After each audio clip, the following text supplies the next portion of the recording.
Keir Starmer has been humiliated by Donald Trump yet again. Tensions between the US and the UK have escalated as the world is now realising that Donald Trump was not joking about his wide-ranging tariffs. Mr. Speaker, we've been preparing for all eventualities ahead of the confirmation of US tariffs later today. Let me be clear with the House. A trade war is in nobody's interest. And the country deserves, and we will take, a calm, pragmatic approach. Keir Starmer is facing not just one political headache, but two, and both are unraveling fast. One is coming straight out of Washington, D.C., and the other is boiling over within his own borders. Together, they've created a perfect storm that's testing the strength of his leadership and the unity of the Labour government. At the centre of it all, a collapsing effort to shield Britain from economic pain and a snowballing scandal over free speech that's rapidly turning into a global embarrassment. In an attempt to dodge a financial blow that could hit UK exports hard, Starmer made a calculated move on the international stage, but instead of landing a diplomatic win, he found himself publicly stonewalled by none other than Donald Trump, and the timing couldn't be more disastrous. We do have, of course, a special relationship with our friends in the UK and also with some of our European allies, but we also know that there have been infringements on free speech that actually affect not just the British. Of course, what the British do in their own country is up to them, but also affect American technology companies and by extension American citizens. So that is something that we'll talk about today at lunch. We've had free speech for a very, very long time in the United Kingdom, and it will last for a very, very long time.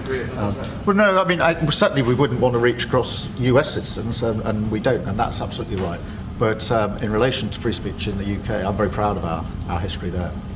Now, with Labour already battling criticism over a crackdown on fundamental rights at home, the Prime Minister's judgment is being called into question by both foreign powers and frustrated voters. So, what exactly did Trump brush off, and why is Labour now being accused of turning its back on free expression? Let's unpack this unfolding political disaster. But before we do, make sure to like this video and subscribe to the channel so you never miss the stories the mainstream media won't tell you. It's rare for a British Prime Minister to be publicly dismissed by a US President, but that's exactly what just happened to Keir Starmer. And it wasn't just any moment, it came right as his government is being torn apart in the press over its stance on civil liberties. If the optics weren't bad enough already, this diplomatic misfire has only added fuel to the fire. Keir Starmer reportedly begged Donald Trump for tariff exemptions for the UK, only to be brutally rejected because Trump took issue with the lack of freedom of speech in the UK. And despite how adamant Keir Starmer is that the UK has freedom of speech, the Trump administration is not buying it. Over the weekend, Starmer quietly reached out to Donald Trump in what many insiders are calling a last-ditch attempt to soften a major economic blow headed Britain's way. The issue? A looming set of US tariffs that could hammer British exports. But despite Labour's efforts to downplay the significance of the call, multiple high-level sources now reveal what really went down. Starmer wasn't just checking in, he was pleading.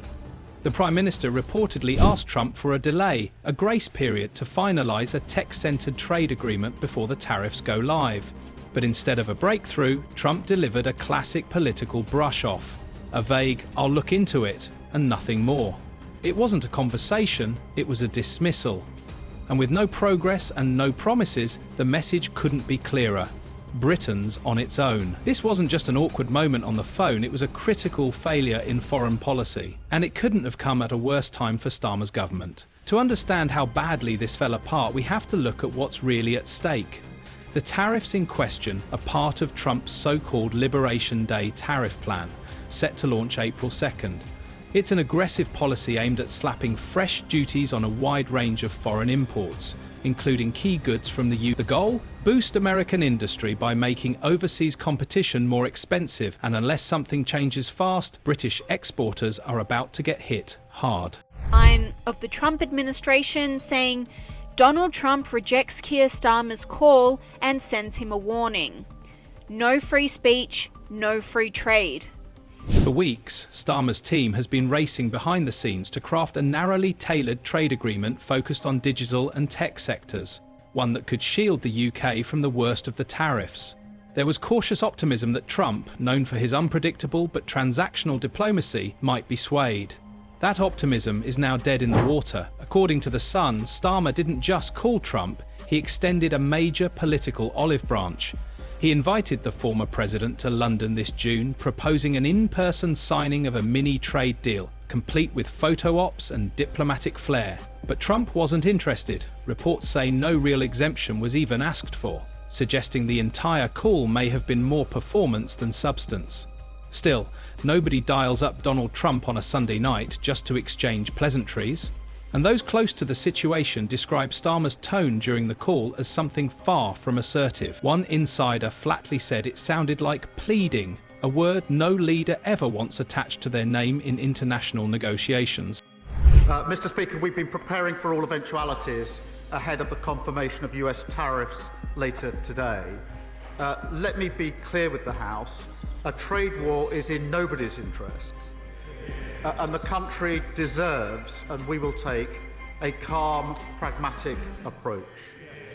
But the trouble doesn't stop with trade talks. While Starmer was quietly trying to court favour with Trump, his government was taking heat on a very different front.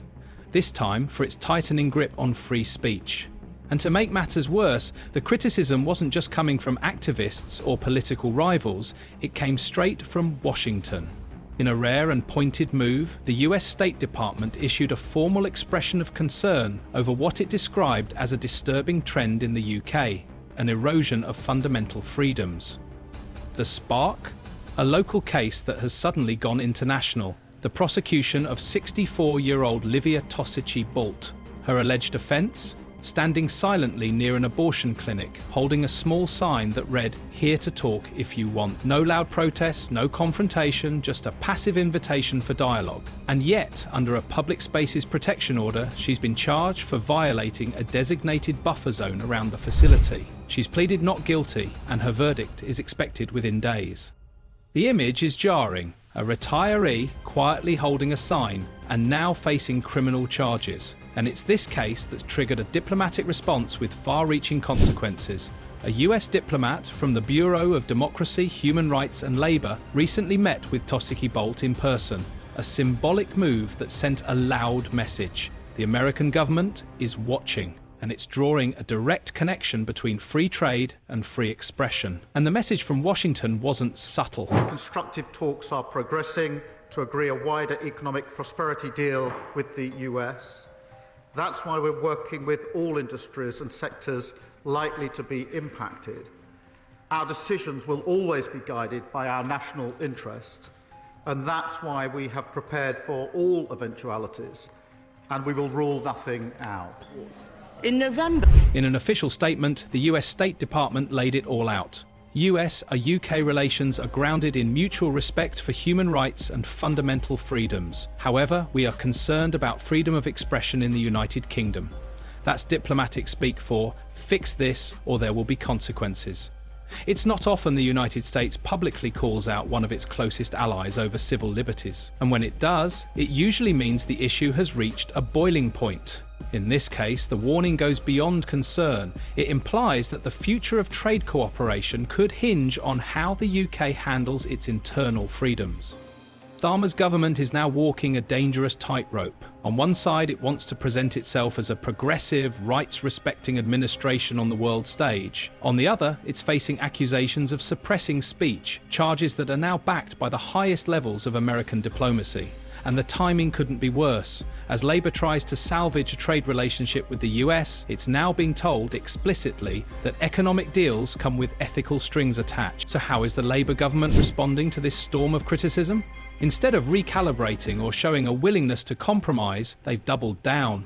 Business Secretary Jonathan Reynolds took to the airwaves this morning in a damage control effort that did little to calm nerves. In an interview with Sky News, he tried to project confidence, saying Britain is taking a calm-headed approach to both the tariff situation and the free speech backlash. But the substance behind his words? Thin.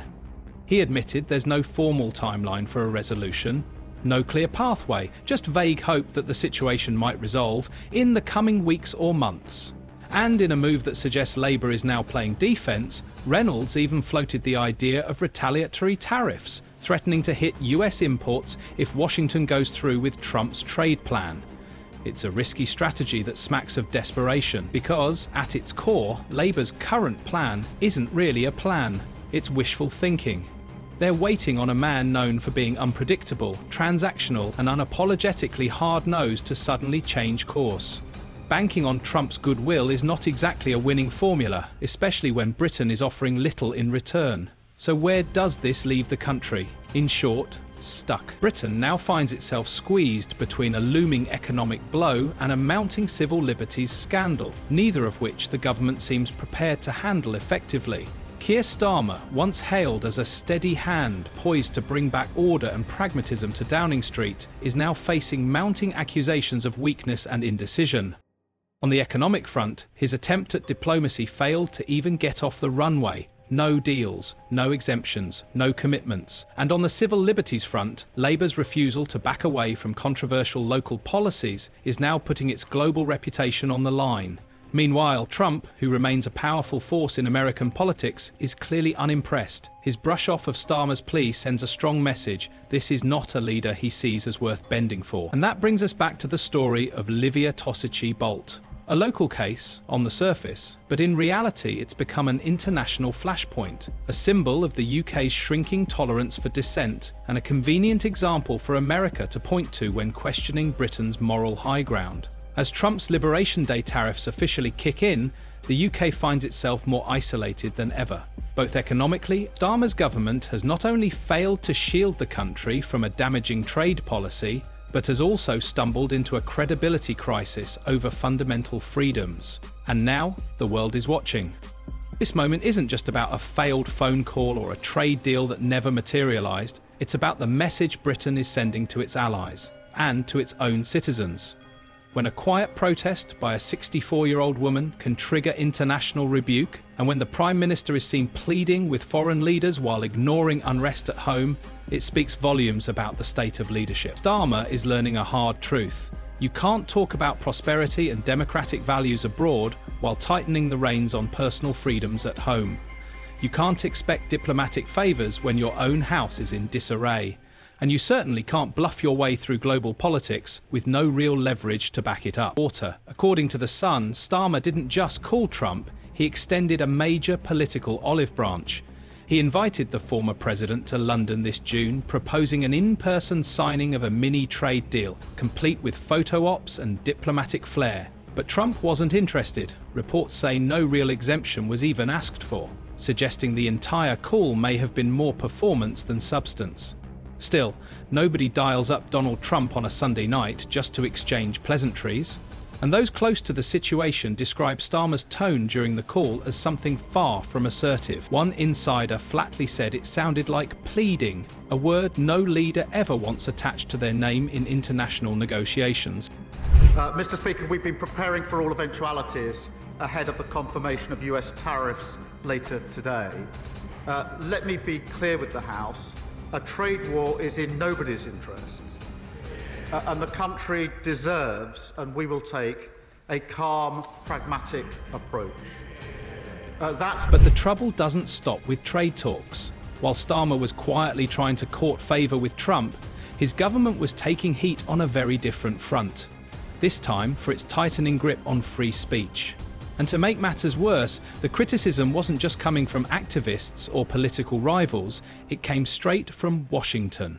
In a rare and pointed move, the US State Department issued a formal expression of concern over what it described as a disturbing trend in the UK, an erosion of fundamental freedoms. The spark?